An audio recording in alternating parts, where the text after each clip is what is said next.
मैं प्यासा हूं अथवा मुझे प्यास लगी है।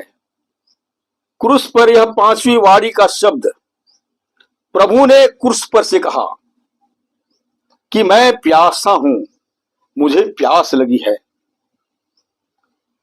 इस घड़ी तक प्रभु को क्रूस पर टंगे हुए बहुत समय बीत चुके थे और अत्यंत पीड़ा के कारण प्रभु शारीरिक रूप से थक चुका था।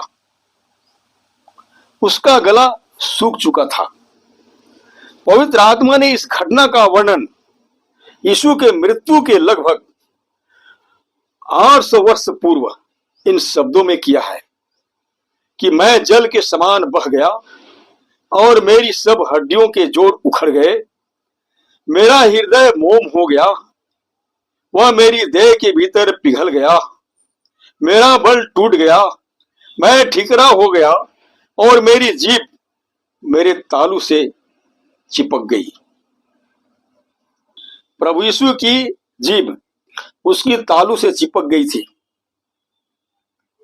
उसे पानी की प्यास लगी थी, परंतु उससे भी बढ़कर प्रभु को आत्मिक प्यास लगी थी कि हमारी आत्माएं उस अनंत आग के झील से बच जाए जो आग और गंधक से जलती रहती है।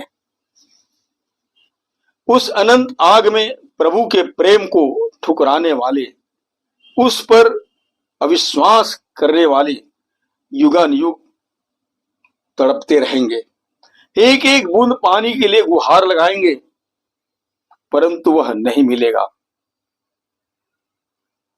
प्रभु यीशु ने क्रूस पर भयंकर दुख, कष्ट और प्यास सहन की और आज वह हर एक व्यक्ति को अपने पास बुलाता है कि उन्हें जीवन का जल दे, जिससे अनंत काल तक मनुष्य कभी प्यासा न हो। और यीशु ने पुकार कर कहा, जो कोई यह जल पिएगा, यानी कि संसार का जल पिएगा, वह फिर प्यासा होगा, परंतु जो कोई उस जल में से पिएगा जो मैं उसे दूंगा, फिर अनंत काल तक प्यासा ना होगा। वरन जो जल मैं उसे दूंगा वह उसमें से एक सोता बन जाएगा जो अनंत जीवन के लिए उमड़ता रहेगा।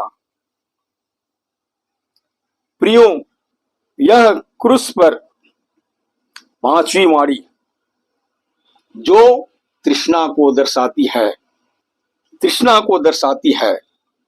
प्रभु ने जब कहा मैं प्यासा हूं, तो लिखा है कि वहां एक सिरके से भिगोए हुए स्पंज को जूफे पर रखकर उसके मुंह पर लगाया। जब यीशु ने वह सिरका लिया,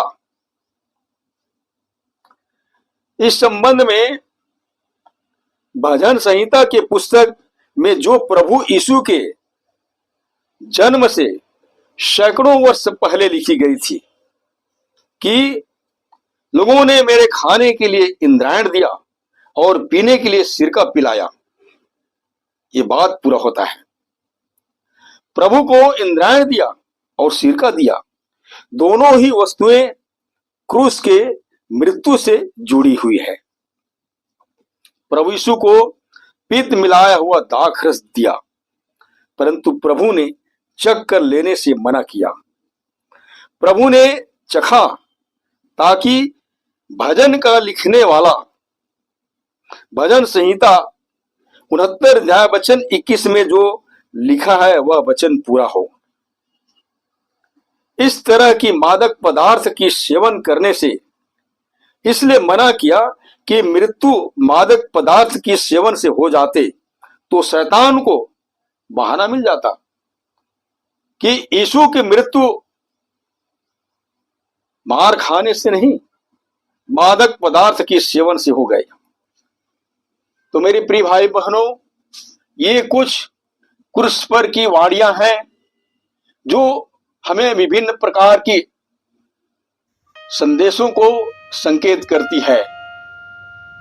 यदि आपने पहली वाणी दूसरी वाणी अब तक सुने नहीं होंगे तो एंजल लाइव शो के माध्यम से ये प्रथम और दूसरी वाणी का वीडियो देख करके विस्तार पूर्वक उन वाणियों के विषय में जानकारी प्राप्त कर सकते हैं।